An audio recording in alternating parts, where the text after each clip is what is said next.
us with a slideshow of his experiences of over-the-top outdoor Christmas decorating. Growing up in a Jewish household, Art feels his lack of childhood experiences with Christmas restricted his artistic development when it comes to deciding to decking the halls or garden. Aww. I know.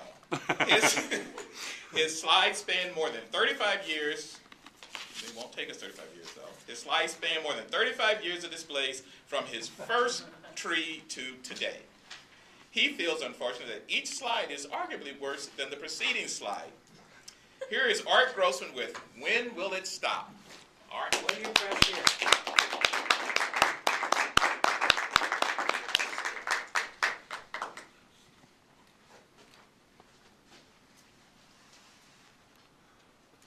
Well, there it is. When will it stop?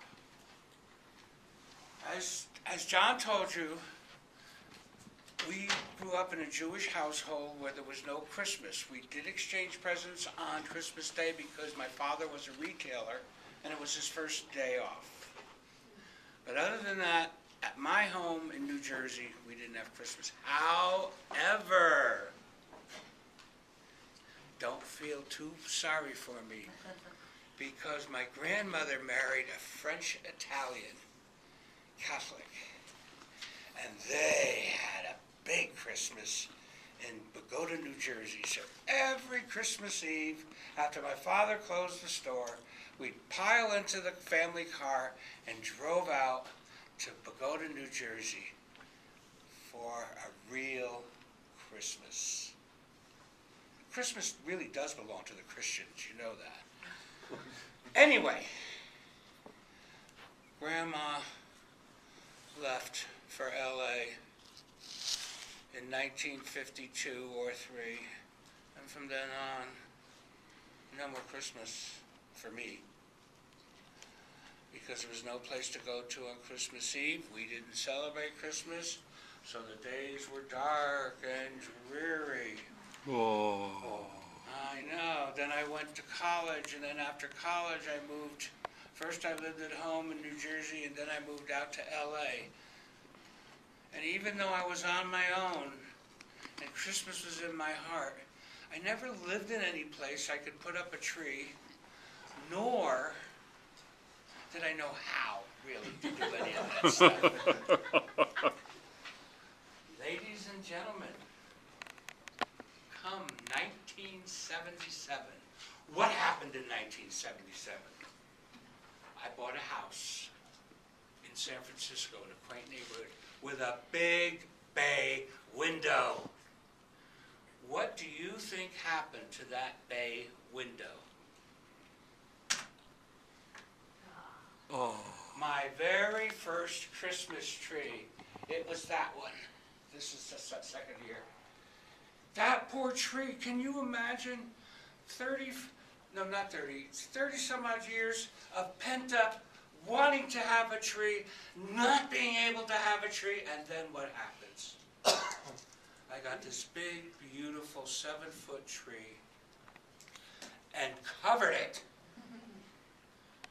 with blue and silver balls, white lights, and silver tinsel. Of course, I had to have a theme that year, right? And of course, blue and white are the colors of Hanukkah, so I did it. So, this was my very first adventure into Christmas. As you notice, I added the lights and the subsequent Christmas. That's just an old artificial tree that went up because you could see it from the freeway. That's why that's up there.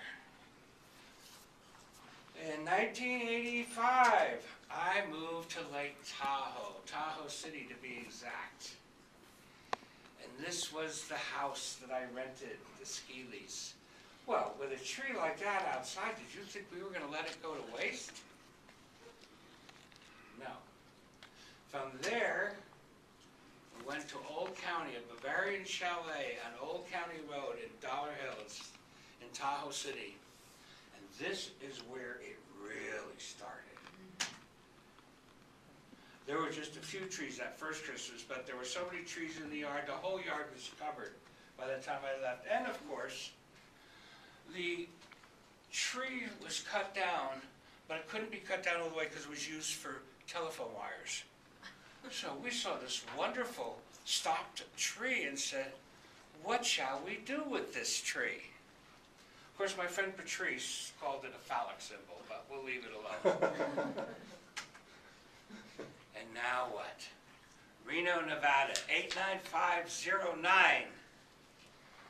This is where I moved to in 1994. And as you can see, no slouch here.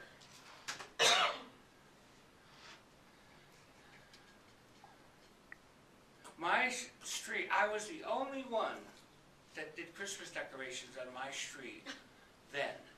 Now we have half the street is lit up. I like to think that I inspired them. Yes, and we did succumb to the deer with the head going that way and the head going this way. And remember all that snow in 2004? 2 feet of snow that hung around for a couple of weeks? Notice how the lights are buried in the snow and yet the beautiful little glow that they put out? And here it is again in the snow.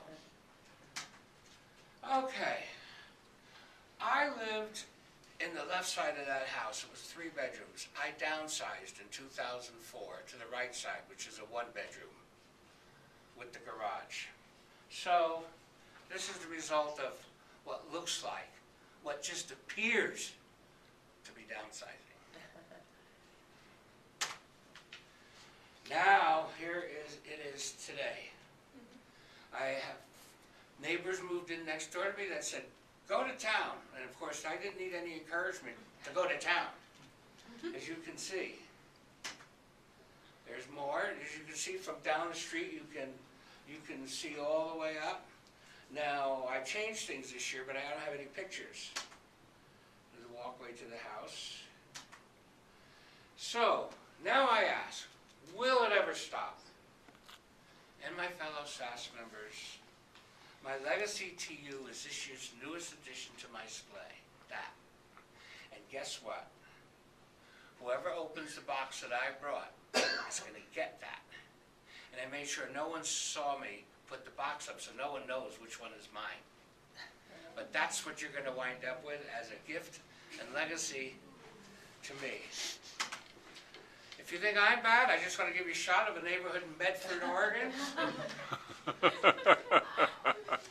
And if any of you, I'm going to play this for 2 seconds, have any of you gone to Lights of Tenaya behind Raley's in Wedge Parkway?